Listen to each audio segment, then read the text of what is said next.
Hello everyone, चलिए हम इस वीडियो में रेस्पिरेशन को अच्छे से समझते हैं। इसमें हम सब सीखेंगे कैसे जो है आपका ग्लूकोज मॉलिक्यूल्स 3 कार्बन मॉलिक्यूल्स में टूटता है, उसे पायरुवेट बोलते हैं।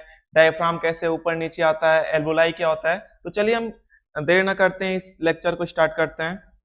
देखिए, सबसे पहले हम बेसिक चीज देखेंगे कि दो चीज होती है, एक ब्रीथिंग होता है और एक रेस्पिरेशन। दोनों क्या अंतर होता है। ऐसे सुनने में तो नॉर्मल सी चीज लगती है कि सांस लेना सांस छोड़ने को हम ब्रीथिंग बोलते हैं और सांस लेना सांस छोड़ने को हम रेस्पिरेशन बोलते हैं, लेकिन दोनों में अंतर क्या होता है। जब हम सांस लेते हैं उसे हम इनहेलेशन बोलते हैं, जब हम सांस छोड़ते हैं उसे हम एक्सहेलेशन बोलते हैं। तो जब हम सांस लेंगे और सांस छोड़ेंगे, इस प्रोसेस को हम क्या बोलते हैं, ब्रीथिंग बोलते हैं। क्या बोलते हैं, ब्रीथिंग।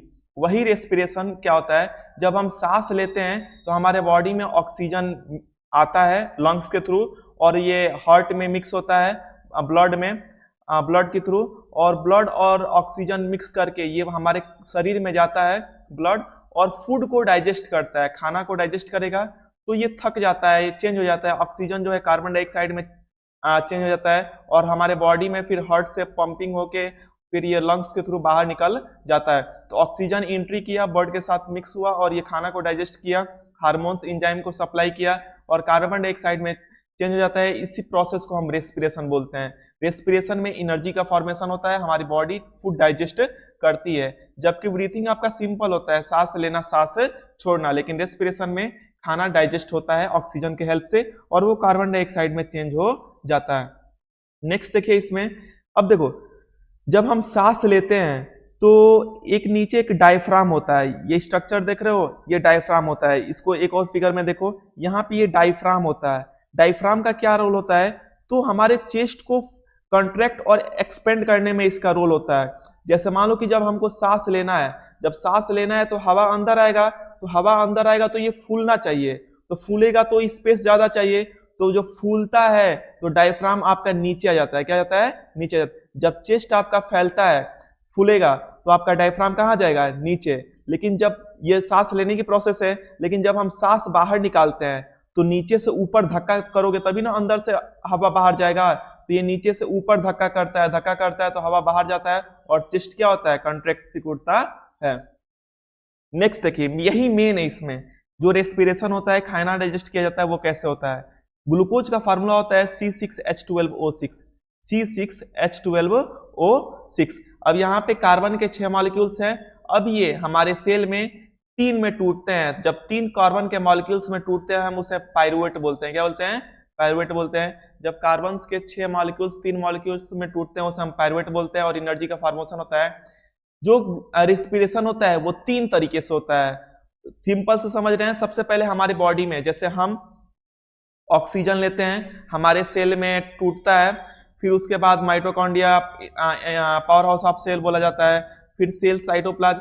आप पढ़े हो ना, जैसे सेल में एनर्जी जो है फॉर्मेशन होता है, जो हम बेसिकली ऑक्सीजन के प्रेजेंस में सांस लेते हैं माइटोकॉन्ड्रिया में होता है। तो हम सांस लेने के बाद क्या छोड़ते हैं, कार्बन डाइऑक्साइड और वाटर और एनर्जी, जो ये रेस्पिरेशन में ये निकलता है। तो जो हमारे द्वारा जो गतिविधि होती है, जो हम सांस लेते हैं सांस छोड़ते हैं, उसको हम इसके फॉर्म में डिनोट करेंगे, माइटोकॉन्ड्रिया के फॉर्म में। सेकेंड देखो, कभी कभी क्या होता है ना कि कभी आप जैसे पहला तो हो गया, सेकेंड वाला देखो, कभी कभी आप अगर ग्राउंड में दौड़ रहे हो बहुत ज्यादा, जैसे दौड़ते हो, गेम खेलते हो, तो आपके मसल्स में कंट्रैक्ट आ जाता है। जैसे मान लो कि आप वेट लिफ्टिंग कर रहे हो, आप डंबल उठा रहे हो, उस समय हमें शरीर में ऑक्सीजन की मात्रा ज्यादा चाहिए। या कोई इंसान है अगर वो दौड़ रहा है तो दौड़ने के केस में ऑक्सीजन की मात्रा ज्यादा चाहिए, और हम रेगुलर सप्लाई में ब्रीथिंग रेट के हिसाब से हम अपने शरीर में ऑक्सीजन लेते हैं, कार्बन डाइऑक्साइड छोड़ते हैं, लेकिन ऑक्सीजन की सप्लाई हमारे सेल को ज्यादा चाहिए। तो वो कभी कभी ऐसा रेस्पिरेशन हो जाता है जिसमें ऑक्सीजन न हो, तो हमारे मसल्स में कंट्रैक्ट आ जाता है, मसल्स हमारे उसमें पेन, दर्द होने लगता है, क्योंकि ऑक्सीजन के अब्सेंस में रेस्पिरेशन होने लगता है हमारे मसल्स में, और लैक्टिक एसिड फॉर्म हो जाता है। हमारे मसल्स के सेल्स में रेस्पिरेशन होता है लेकिन ऑक्सीजन के अब्सेंस में होता है और लैक्टिक एसिड फॉर्म होता है। तो आप देखते हो ना, स्पोर्ट्स पर्सन के पैर में, या कोई रनिंग कर रहा है तो उसके पैर में पेन हो जाता है, तो वो धीरे धीरे बाद में जब ऑक्सीजन की सप्लाई पूरी होती है तो पूरा भी हो जाता है। लेकिन बात यह है कि ऑक्सीजन के अब्सेंस में ये रेस्पिरेशन हो रहा है। तो यही आपका जब ऑक्सीजन के हमारे मसल सेल्स में ऑक्सीजन के एब्सेंस में रेस्पिरेशन होगा तो लैक्टिक एसिड का फॉर्मेशन होता है और यहाँ पे 3 कार्बन मॉलिक्यूल्स और एनर्जी बनता है। इसमें लास्ट देखो तीसरा वाला, ऑक्सीजन के एब्सेंस में शराब बनता है, इथेनॉल मतलब शराब। जैसे मान लो कि अंगूर है, अंगूर को हम क्या करते हैं, उसमें ईस्ट डालते हैं, ईस्ट माइक्रो ऑर्गेनिज्म है, ईस्ट डालते हैं। जब अंगूर में हम ग्रेप्स में या शुगर बोलो, शुगर में जब हम ईस्ट डालते हैं तो वो इथेनॉल बनता है और कार्बन डाइऑक्साइड और गैस निकलती है। कार्बन ये आपका 3 कार्बन मॉलिक्यूल्स आपका 2 कार्बन मॉलिक्यूल्स में टूट जाता है। तो ये आपका जो है ऑक्सीजन के एब्सेंस में ये रेस्पिरेशन होता है। तो ये अलग अलग पाथवे इसमें था। पहले हम लोग के शरीर में हम लोग सीखे ऑक्सीजन जाना, कार्बन डाइऑक्साइड निकलना।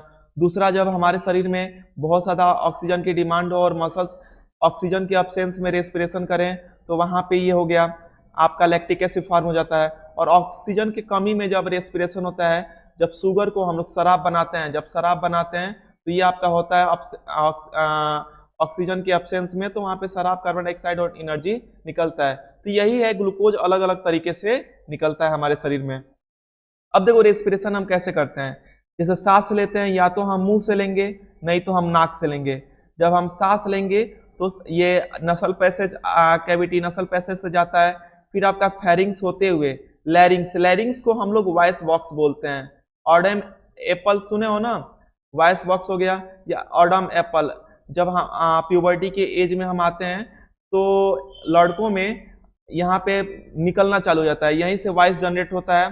तो आप जब आप कुछ बोलोगे ना, यहाँ पे हाथ भी रखोगे तो वाइब्रेशन टाइप का होता है और वाइब्रेशन से आवाज निकलती है। तो जब हम सांस लेते हैं तो आपका नसल कैविटी, फिर आपका फेरिंग्स, लैरिंग्स, एक सिंगल जो स्ट्रक्चर होता है जो सांस को लेके आता है, इसे हम ट्रैकिया बोलते हैं। ट्रैकिया 2 पार्ट में टूटता है, एक पार्ट, ये 2 पार्ट दोनों तरफ टूटता है, उसे हम ब्रोंकी बोलते हैं। क्या बोलते हैं? ब्रोंकी। और ब्रोंकी जो है अलग अलग पार्ट में टूटता है, उसे हम ब्रोंकियोलस बोलते हैं। जैसे बीच में आपका क्या हो गया? ट्रैकिया हो गया। क्या हो गया? ट्रैकिया। ट्रैकिया 2 पार्ट में टूटता है, इसे हम क्या बोलते हैं? ब्रोंकी। क्या बोलते हैं? ब्रोंकी बोलते हैं। और ब्रोंकी जो है फर्दर डिवाइड होता है, उसे हम ब्रोंकियोलस बोलते हैं। क्या बोलते हैं? ब्रोंकियोलस।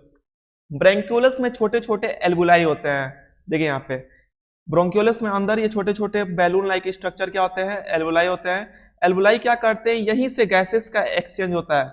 सुने हो ना कि हम ऑक्सीजन लेते हैं और छोड़ते क्या है? कार्बन डाइऑक्साइड, लंग्स के द्वारा छोड़ा जाता है ना। तो यही जो है बैलून लाइक स्ट्रक्चर आपका एल्वुलाई होता है, वहीं से गैसेस का एक्सचेंज होता है। ये सरफेस एरिया इसकी ज्यादा होती है, इसलिए एक साथ आप बहुत ज्यादा ऑक्सीजन और कार्बन डाइऑक्साइड का गैस का एक्सचेंज कर लेते हो। तो आपका एल्वुलाई से ही एक्सचेंज होता है।